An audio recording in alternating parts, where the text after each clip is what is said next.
Hi అండి. నేను ఈరోజు నా కోసము మోసాంబీలు తెచ్చుకొని మోసాంబీ రసం తీసుకొని తాగుదామని తీస్తున్నాను. అయితే నేను మోసాంబీలు తెచ్చుకున్నాను. ఏ పండ్లు తెచ్చినా కానీ ఫస్ట్ రోజు దేవునికి నైవేద్యం పెట్టి అది ఒక్కొక్కటి తీసి పెట్టి ఇవి ఒక 5-6 పండ్లు ఫ్రిడ్జ్లో పెట్టేసి దీన్ని ఈరోజు తీసుకొని నేను రసం చేసుకొని తాగుతున్నాను, జ్యూస్. చూడండి, నేను ఇది మీకు ఎందుకు చెప్తున్నానంటే, పండు తెచ్చుకున్నప్పుడు మనకు గబగబా మనం తినేసే బదులు దేవుణ్ణి మనం ఆరాధించే వాళ్ళము, దేవునికి నైవేద్యం పెట్టి తింటే అది ప్రసాదంగా ఉంటుంది, బాగుంటుంది. అలాగే నేను ఇది మనకు ఆరోగ్యానికి మంచిది కదా, మోసాంబీ జ్యూస్. దీంట్లో సిట్రస్ ఉంటుంది, బాడీకి కావాల్సిన సిట్రస్, పీచు పదార్థం కూడా. ఇది మామూలుగా తింటే ఈ పీచు పదార్థం కూడా ఫైబర్ మన బాడీలోకి వెళ్ళిపోతుంది.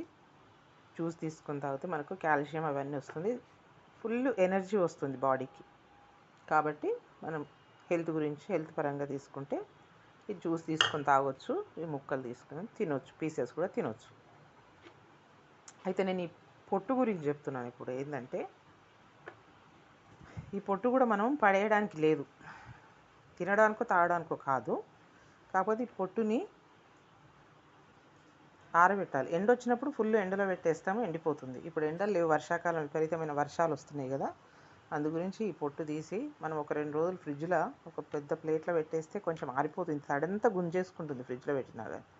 గుంజేసుకున్న తర్వాత ఫ్యాన్ కింద పెట్టుకోవాలి. ఫ్యాన్ కింద ఆరిన తర్వాత దీన్ని మొత్తం మిక్సీ చేసుకోవాలి. పొడి మిక్సీలో పట్టేస్తే పొడి అయిపోతుంది కదా పౌడరు.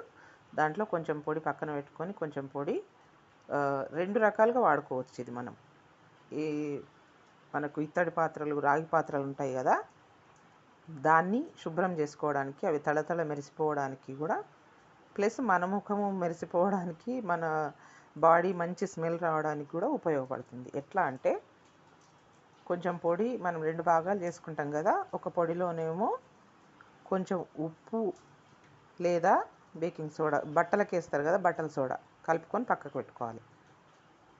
ఇంకొక పొడిలోనేమో కొంచెం పసుపు, గంధం పొడి కలిపి పెట్టుకోవాలి. ఈ బేకింగ్ సోడా కలిపిన దాంట్లో మనకు అవసరం ఉన్నప్పుడల్లా ఒక 2 స్పూన్లు తీసుకొని ఒక గిన్నెలో నీళ్లు పోసేసుకొని, ఇత్తడి పాత్రలు కానీ రాగి పాత్రలు కానీ మనం వేసి పెడితే ఒక 2-3 గంటలు నానబెట్టేస్తే బాగా రుద్దితో మాల్సిన అవసరం ఉండదు. నీట్గా అయిపోయి మంచిగా మెరిచిపోతుంటాయి, ఈజీగా తోమేసుకోవచ్చు. ఇది ఒక వే. అయితే ఇంకొక పొడి చెప్పాను కదా, ఆ పొడి గంధము, పసుపు వేసి పెట్టుకోవాలని. దాంట్లో మనకు అవసరం ఉన్నప్పుడు మనం ఫేస్ ప్యాక్ చేసుకోవాలనుకున్నప్పుడు కొంచెం పాలు వేసుకోవాలి. దాంట్లో పచ్చిపాలు, మీగడ ఉంటే మీగడ కలుపుకొని ఫేస్ ప్యాక్ వేసుకొని, తర్వాత శనగపిండి రాసుకొని కడిగేసుకోవచ్చు. ఇంకొకటి, మనం సున్నిపిండి ఎంత తయారు చేసుకుంటామో లేదా బయట కొనుక్కొచ్చుకుంటాం కదా, దాంట్లో కూడా ఈ పౌడర్ కలిపేసుకొని, నేనైతే శనగపిండి, బియ్యం పిండి కొంచెం తీసుకొని దాంట్లో పసుపు, గంధం పొడి వేసుకొని, పాలు వేసుకొని, కొంచెం నూనె కూడా వేసుకోవాలి. కొబ్బరి నూనె కానీ నువ్వుల నూనె, మంచి నూనె ఏదైనా వేసుకొని మనం ఒంటికి పెట్టేసుకొని స్నానం చేస్తాం కదా, దాంట్లో కూడా ఈ పొడి కలిపేసుకుంటే మన బాడీ కూడా స్మెల్ బాగా వస్తుంది, మనకు మంచిగా ఉంటుంది. మనం గట్టిపిండి రాసుకుంటే కూడా స్మూత్గా ఉంటుంది కదా ఒళ్ళు. గట్టిపిండి అని మేము అంటాము, సున్నిపిండి అంటారు కదా అది. ఇవి 3